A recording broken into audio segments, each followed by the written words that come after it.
Lula e Trump. Vamos falar da acusação de nazismo lá em 2024 até a jabuticaba diplomática de hoje. Vamos entender tudo o que está acontecendo com essa relação nada diplomática. Oi, eu sou a Thay, criadora do canal Politicando. E se você quer ver notícias e análises corajosas da política brasileira, você já sabe, me siga nas redes sociais. Todos os dias tem diversas análises quentinhas para vocês. Em 2025, o mundo assistiu mais um capítulo da complexa relação entre o Brasil do Lula e os Estados Unidos do Trump.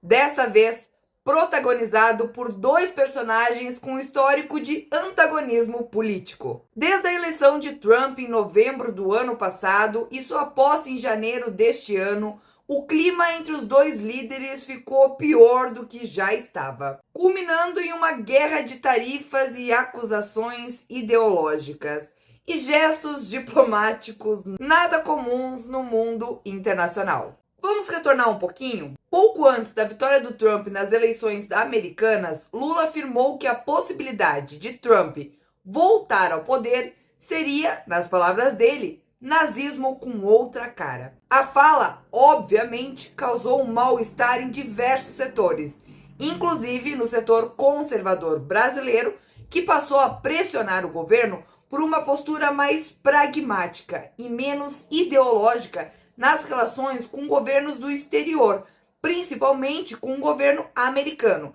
que é nosso segundo maior parceiro comercial. E por conta dessas pressões externas e internas, inclusive do mercado brasileiro, nos meses seguintes, Lula tentou moderar o tom e publicamente nos bastidores manteve uma postura, digamos assim, mais diplomática. Trump, por sua vez, obviamente, evitou mencionar o Brasil e principalmente o nome do presidente Lula. Mas a gente sabe que algo estava sendo montado no subterrâneo da política comercial americana. Já em abril deste ano, Donald Trump começou a tarifar o mundo inteiro. Em 2 de abril de 2025, Trump anunciou a retomada de tarifas sobre alguns países que, segundo ele mesmo, não respeitavam os Estados Unidos nem economicamente, nem diplomaticamente. O Brasil, naquela época, estava entre eles, mas a medida impôs um acréscimo de apenas 10% sobre os produtos brasileiros. Obviamente que esse acréscimo de 10% já afetava diretamente alguns setores, como o agronegócio, mineração e a indústria automobilística. Na época, Lula já reagiu com um tom nacionalista e sancionou, ao lado do Congresso, a Lei de Reciprocidade, que autoriza o Brasil a aplicar tarifas simétricas contra os países que colocam tarifas e restrições comerciais no Brasil. E essa reciprocidade acaba sendo unilateral. Na época, o ministro da Fazenda, Fernando Haddad, tentou minimizar o impacto e afirmou que o comércio dos Estados Unidos representava cerca de 1,7% do PIB brasileiro e que eles iam tentar diversificar e fortalecer a relação com outros países para não prejudicar tanto a economia brasileira. Mas como a gente está falando de governo Lula, nada que é tão ruim não pode ficar pior, não é? Agora em julho, a crise diplomática entre Lula e Trump simplesmente explodiu. A tensão comercial atingiu seu ápice entre a semana do BRICS. Durante a cúpula realizada no Rio de Janeiro, o Lula afirmou o seguinte: o mundo não precisa de um imperador, nem de chantagens econômicas. O multilateralismo é a única forma civilizada de se relacionar no século XXI. E obviamente que esse recado foi direcionado ao presidente dos Estados Unidos, Donald Trump. 2 dias depois, Trump respondeu com mais agressividade.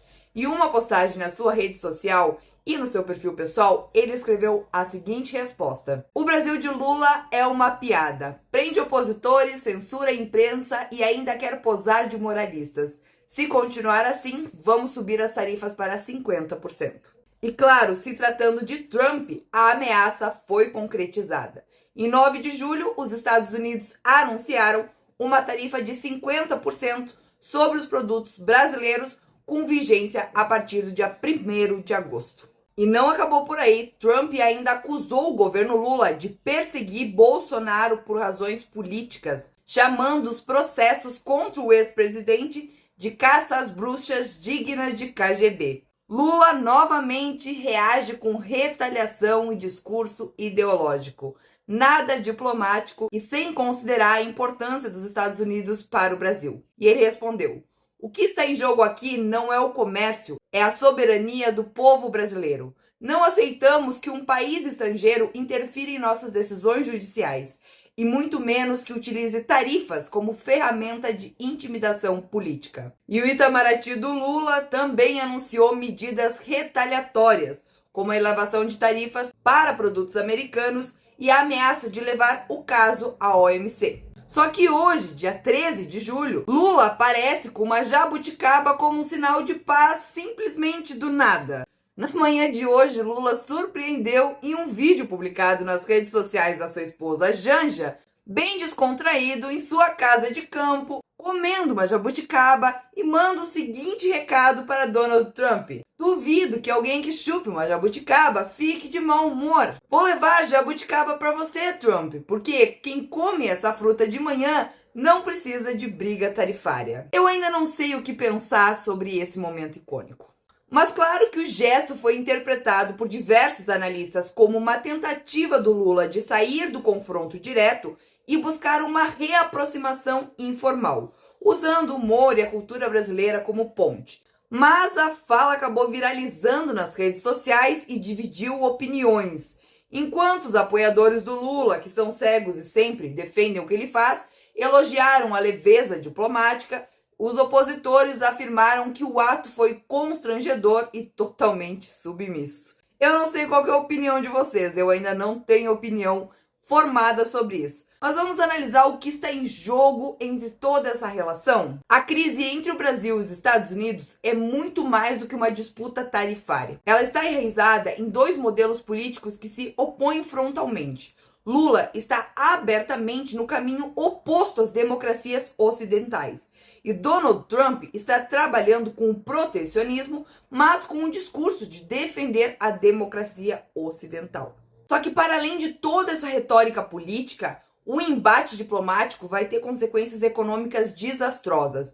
O agronegócio, a indústria de setor de exportações já estão alertando que o impacto das tarifas serão gigantes. Vai afetar emprego, vai afetar produção, vai afetar tudo. E politicamente, Lula tenta reforçar essa liderança global, de sul global, enquanto Trump tenta reafirmar sua cruzada contra governos que ele considera socialistas autoritários. E essa briga entre os dois acaba prejudicando não só os brasileiros, mas também os americanos. Só que na disputa entre Brasil e Estados Unidos, quem sairá perdendo será o Brasil. Porque como eu já falei para vocês diversas vezes, o Brasil depende muito mais dos Estados Unidos do que os Estados Unidos dependem do Brasil. O que os Estados Unidos compram do Brasil para girar a economia, eles conseguem em outros países. Agora, o lucro, o dinheiro que os Estados Unidos trazem para o Brasil é muito difícil o Brasil conseguir em outros países. E o Bolsonaro no centro dessa guerra comercial? Vamos entender o argumento do Trump para retaliar o Brasil? Em 2025, o retorno do Donald Trump à Casa Branca não apenas reacendeu o debate sobre o protecionismo e o nacionalismo econômico, mas também colocou o Brasil no centro de uma disputa com um ingrediente incomum: a figura do ex-presidente Jair Bolsonaro. Quando Trump anunciou as tarifas de 50% para os produtos brasileiros, ele também não escondeu as suas motivações. E ele deixou claro que isso ultrapassava o campo comercial. Para ele, a medida também era uma resposta política direta ao que ele classificou como uma perseguição contra o seu aliado ideológico no Brasil, o ex-presidente Jair Bolsonaro. Desde que Trump assumiu o poder lá atrás, ele e Bolsonaro tiveram uma relação muito próxima. E eles têm um alinhamento de retórica e ideológica também muito parecido. E com a volta de Trump agora ao poder em 2025, é claro que essa relação simbólica ia se acender novamente, né? E foi justamente esse laço que Trump invocou a justificar as suas tarifas. Em uma publicação e reforçado na carta da tarifa, Trump afirmou que não é justo o que estão fazendo com Bolsonaro e estão tratando o ex-presidente eleito como um criminoso apenas por defender o seu país. Isso é uma caça às bruxas e os Estados Unidos não vão fazer comércio normal com governos que perseguem opositores. E essas palavras, elas marcam uma inflexão no discurso comercial americano. A tarifa, ela passa de ser uma resposta apenas comercial e se transforma em um instrumento de protesto político. E Bolsonaro vira um símbolo internacional da guerra cultural travada por Trump. A direita americana já comprou esse discurso. Veículos conservadores, como a própria Fox News e a plataforma do Elon Musk, já dão ampla abertura para o caso. Não só isso, parlamentares republicanos pressionam, inclusive já pressionavam lá na época do Biden, para denunciar o autoritarismo judicial no Brasil. E essa pressão aumentou agora com a posse do Trump e tende a ficar ainda maior conforme Trump fica mais confortável no seu governo. E o que Trump está fazendo é transformar a causa do Bolsonaro em um exemplo do seu discurso global contra a esquerda, associando diretamente o governo Lula a regimes autoritários disfarçados de democráticos. Em suas palavras, Trump afirma o seguinte: Bolsonaro é o Trump do Brasil e o que estão fazendo com ele é o que queriam fazer comigo. Isso não é democracia, é vingança. Ou seja, Bolsonaro vai se tornar o símbolo que Trump quer fazer em todo o mundo.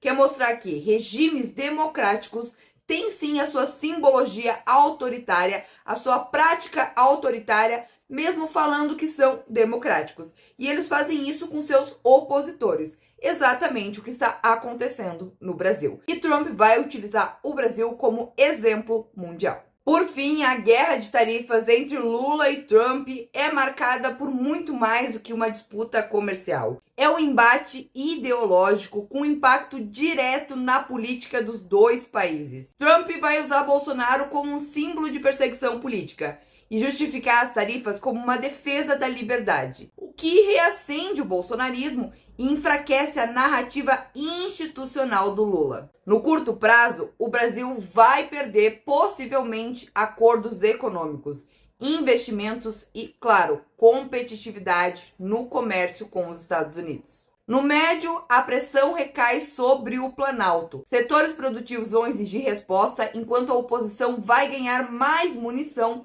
para acusar o governo Lula de isolamento internacional e autoritarismo judicial. Agora, se não houver recuo, Lula até pode tentar buscar alianças mais firmes com China, BRICS, Europa, mas isso tem um custo muito grande. Significa menos acesso à tecnologia, créditos e mercados americanos, que, querendo ou não, os Estados Unidos é o país mais rico do mundo, ou seja, tem impacto direto. No fim, o cenário projeta uma polarização interna muito mais intensa e um novo realinhamento diplomático. O Brasil pode ser forçado a escolher entre a diplomacia da jabuticaba do Lula ou o confronto ideológico permanente, que possivelmente vai levar o Brasil a um caminho que a gente não gostaria. Mas, por fim, esse é o Brasil que o Lula destruiu. Nós não temos mais uma imagem internacional positiva com as democracias, só com as ditaduras. Parece que os opostos não se atraem, não é? Por hoje é só. Espero que vocês tenham gostado desse resumão do que está acontecendo entre Brasil e Estados Unidos e também qual que é a influência do Bolsonaro em todo esse jogo político e diplomático. E a partir disso, você possa tirar suas próprias conclusões sobre toda essa novela, todo esse impacto e também já se preparar, porque infelizmente vai doer diretamente no nosso bolso, né? Infelizmente é assim que funciona a política. Se você quer análise política toda semana, você já sabe, né? Me siga nas redes sociais, inclusive lá tem diversos pitacos sobre esse assunto já disponíveis para você assistir. Nós nos vemos na próxima semana. Tchau, tchau!